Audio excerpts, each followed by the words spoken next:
नमस्कार, स्वागत है आपका इंडिया न्यूज 28 में। ये बात करते हैं मध्य प्रदेश की कुछ खास खबरों की।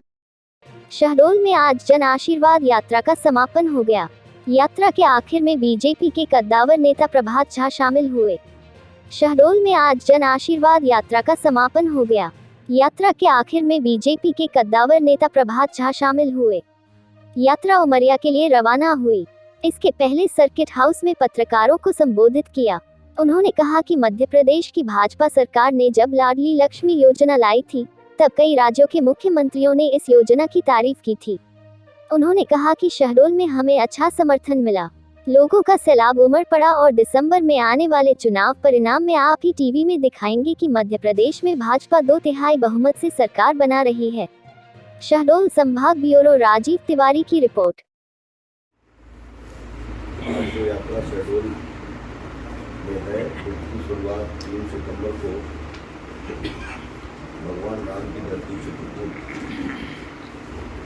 बचगमा से प्रारंभ हुई थी और इस यात्रा को हमारे राष्ट्रीय अध्यक्ष आदरणीय श्री देवेंद्र प्रसाद नड्डा जी ने हरी झंडी दिखा करके रवाना किया।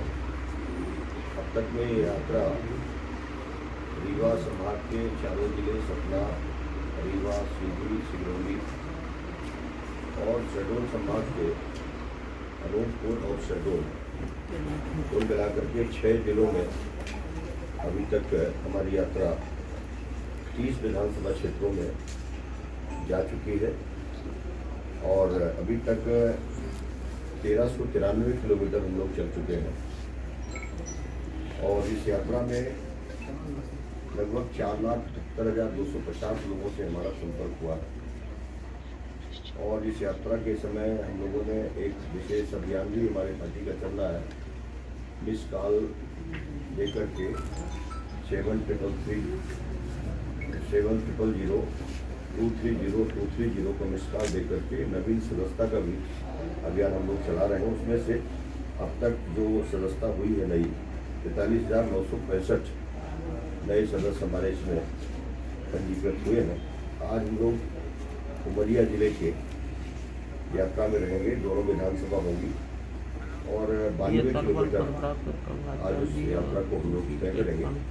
हमारे साथ कल से हमारे राष्ट्रीय नेता परमादरणीय श्री प्रभात झा जी हमारे साथ यात्रा में चल रहे हैं। जन आशीर्वाद यात्रा का जो मूल उद्देश्य है, हमारी केंद्र और राज्य सरकार के जन कल्याणकारी योजनाओं के माध्यम से जो विकास के कार्य हुए हैं, डबल इंजन सरकार के जो काम हुए उनको जन जन तक पहुंचाना और विधानसभा के आगामी चुनाव में भारतीय जनता पार्टी को फिर भारी बहुमत के साथ सरकार बनाने का आशीर्वाद मिले, इस उद्देश्य से इस यात्रा को प्रारंभ किया गया था। इस यात्रा की सबसे बड़ी विशेषता जो देखने को मिली, आम जनता इसके साथ जुड़ रही है, लेकिन विशेष रूप से महिलाओं का जबरदस्त रुझान इस यात्रा में देखने को मिला। जहां उनको सूचना मिली है तो सड़कों में घंटों इंतजार पड़ा है। जैसे उसको खबर लगी कि भारतीय जनता पार्टी की जन आशीर्वाद यात्रा आज यहाँ से निकलने वाली है, तो उसने अपने सारे काम छोड़ करके वो इस यात्रा में शामिल हुआ। कहीं हम लोगों ने भी देखा है कि गरीब आदमी जहाँ काम करता खेत में है या कोई भवन बना रहा है या कोई छोटा मोटा और सड़क के किनारे काम कर रहा है और वहाँ से निकले और उसको अगर अपन ने मिस किया है तो खड़े होकर के हाथ जोड़ के नमस्ते किया। ये इतना आदर देखने को मिला। आमतौर पर कोई निकलता है तो अगर हाथ हिला दिया, दो भी हाथ हिला दिया, ऐसा नहीं करता। खड़े होकर के बाकायदे काम छोड़ करके दोनों हाथ जोड़ करके नमस्ते करना। ये इससे पता लगता है कि लोगों के मन के भाव क्या है। जन आशीर्वाद यात्रा पूरी तरह से सफल है और अपार जन समर्थन मिल रहा है। बहुत सक्सेसफुल कार्यक्रम हो रहे हैं। रात में 12-12 बजे तक हम लोगों की सभाएं हुई हैं और जहां जो पॉइंट तय हुए थे स्वागत के, उन पॉइंटों में भरी बारिश में भीगते हुए 2-2, 3-3 घंटे से पूरा पानी में तलातल, इसके बावजूद भी कार्यकर्ताओं ने, आम जनता ने इस यात्रा का स्वागत किया है और अपना आशीर्वाद दिया है।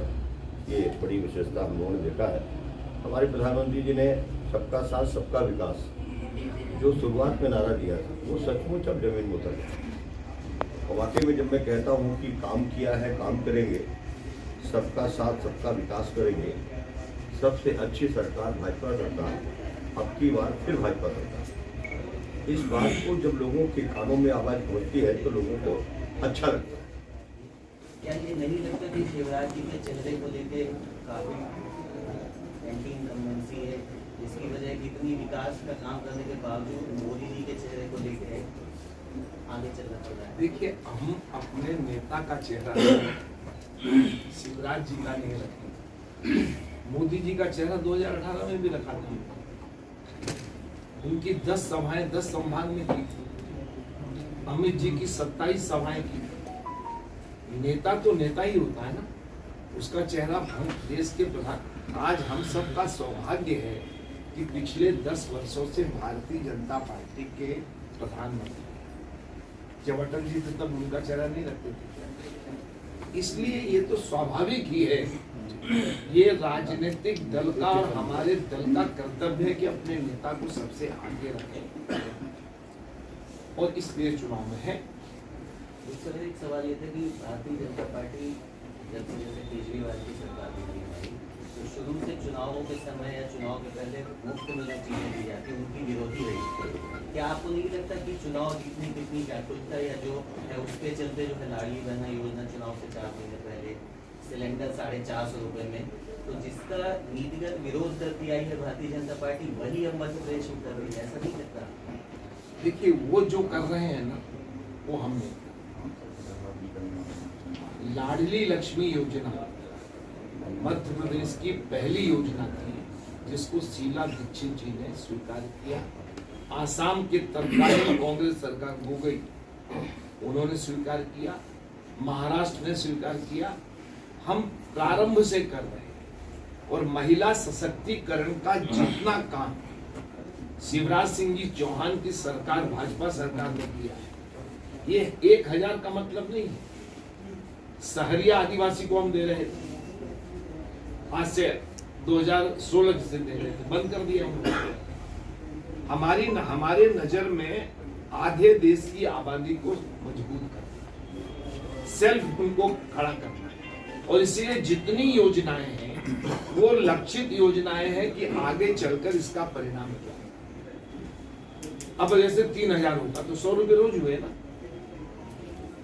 तो इसलिए हम कोई वोट के लालच में ये दिखता, इसलिए चुनाव लग रहा है। चुनाव के 3 महीना पहले ही लाडली बहना योजना, देखिए, मैंने कहा अगर अच्छी बात जब समझ में आ जाए तब करे तो बुरी बात क्या? मेरा तो कहना यही कि जो नीतिगत विरोध करती है भारतीय जनता पार्टी कि मुफ्त की चीजें नहीं देना चाहिए, ये मुफ्त नहीं है, ये आत्मनिर्भर बनाने की दिशा में है। अगर वो आत्मनिर्भर भी बन जाएंगी, लाडली लक्ष्मी योजना में 48 लाख बहनें, आज 1,43,000 रुपए उनको मिले। भले ही प्रदेश कर्ज में डूब जाए। देखिए, अब देखिए, प्रदेश का कर्जा आपको पता होगा, उस दिन कर्जा मिलना बंद हो जाता है जिस दिन आप ओवरलोडेड हो जाते हैं। आज भी मध्य प्रदेश अन्य प्रांतों से बहुत कम कर्जे है। बाजी, मेरा एक सवाल था, जन आशीर्वाद यात्रा आपकी चल रही है